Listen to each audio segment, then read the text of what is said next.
Good morning, and today we're talking about communication. What? Oh, okay, anyway. So we had our communication meeting last night, our family meeting, and it went. So it started with, so guys, we're going to have a family meeting. Why do we need a family meeting? Oh, well, just so that we can be really clear how people are feeling in the house. You know, it's a weird environment for some people and we want to be inclusive. Oh, fine. We just do it quickly.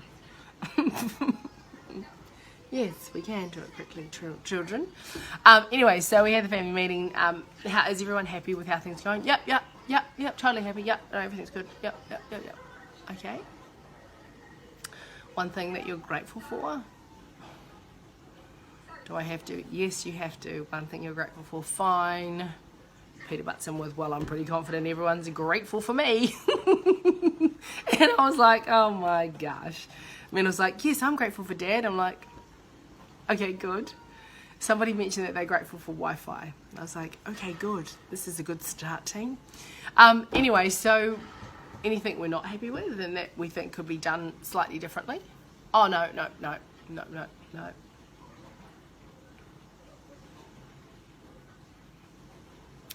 Okay, great. And meeting is over. So that was our meeting. So no, we didn't come away with a plethora of things to work through. In fact, we didn't come away with any problems because apparently we have none in this house, which is not true at all. But what we have come away with is a platform with which we can have a family meeting, and then hopefully next week we might have a little bit more robust stuff. But please set the precedent and go for gold. Today I wanted to talk about supportive climates for communication. It's derived directly out of positive psychology and information in that space. So there are 6 tips. Number 1, be genuinely interested in the person who is talking and what they're saying. Okay, genuinely interested. Now, here's an example, and I've mentioned this in other spaces around the whole your brain goes like this. Okay, so here's an example of when you're not genuinely interested. Somebody makes a comment and then your brain goes, oh, I know some better stuff about, oh, I know this stuff, oh, I know that stuff, oh yeah, what about this, oh yeah, and I did that, and either you butt in or you don't say anything, but your mind is thinking about everything. So genuinely interested means you listen to that person for the entirety of their conversation to create some understanding. Number 2, there is an openness to find a solution. And an openness to find a solution, lots of us will go, oh, I'm totally open to finding a solution. Some of us will know that we are open to finding my solution. And I'm guilty of this a little bit, just quietly. So being open to a solution, it doesn't have to be yours. And actually last night we had a Rotary meeting at 7:30 last night about Ryla. And I found it really interesting. Our chairperson just ran the meeting so well, offered an opinion around a particular point.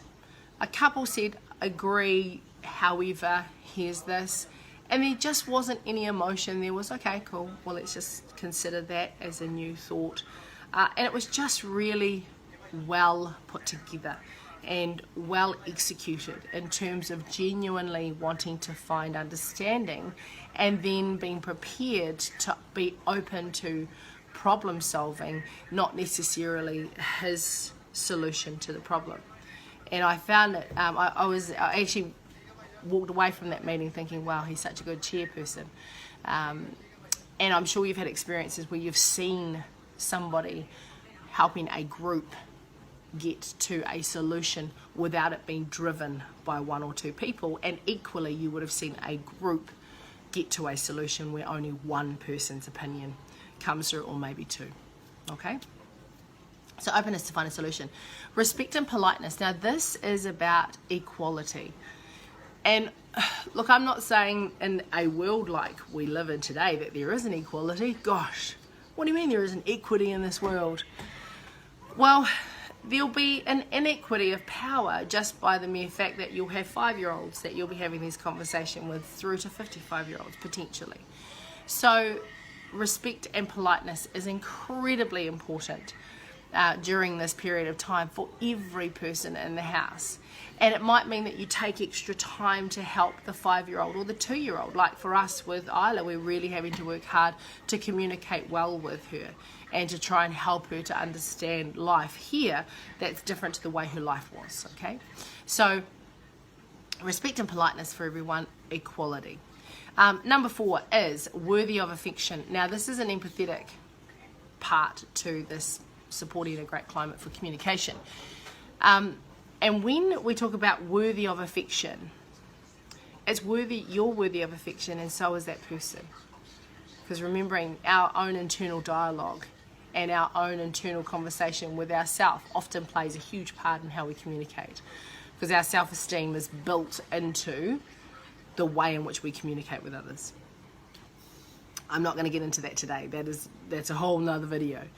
A willingness to investigate. Now, this is an interesting part. A willingness to investigate is more about the person and the type of communicator they are. So there are people out there that have to research and understand everything before they can make an opinion around anything. Nor will they agree with you until they have figured out what truth looks like for them. Remembering communication, connection is about truth and trust. And some people, it's not that they don't trust you, they need to understand truth. And they will need to go and investigate it. So either you, if you're that way inclined, it might be a conversation, look, I respect what you're saying, and I just need to understand it a little bit more. Can I come back to you on it? Go away, do your own research. We had this conversation we had a conspiracy theory on Saturday as one of the fun things to do on Saturday afternoon. Who thinks, what is a conspiracy theory? And my sister is an absolute researcher. She can't she will not give you a decision on how she feels until she understands it in its entirety. And my niece is the same. So neither of them wanted to enter into an argument without both of them going their separate ways and figuring out and having as much knowledge as possible. And it was really interesting for me because I was watching this. I'm not a researcher in any way, shape or form. I'm an upholder. So what I say is what I do, essentially. And I will look for the truth and understanding. But it was interesting watching this investigator type behaviour play out in my house. And finally, spontaneity. Spontaneity in the sense that it's okay to be direct and straightforward. Sometimes you just have to say, hey, listen, can you stop that? Hey, that's really upsetting this person, especially the mums in the house and the dads in the house. They'll be having to do this to keep the peace between the brothers and the sisters, I have no doubt.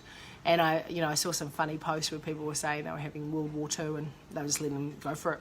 Yeah, go for gold. Rub into each other. Don't be afraid to have those straightforward and direct conversations when you need to, because that's important as well. So all of those things are around supporting a healthy climate for communication. The 6 tips, again, just very quickly: a desire to understand. Number 2 is an open to solution. Number 3 is respect and politeness, equality. Number 4 is empathy. You are worthy of affection, and so is the other person. Number 5 is a willingness to investigate and to allow the other person to do the same thing. And finally, be straightforward and direct. Hope that's helpful. Have a fantastic Tuesday and see you tomorrow.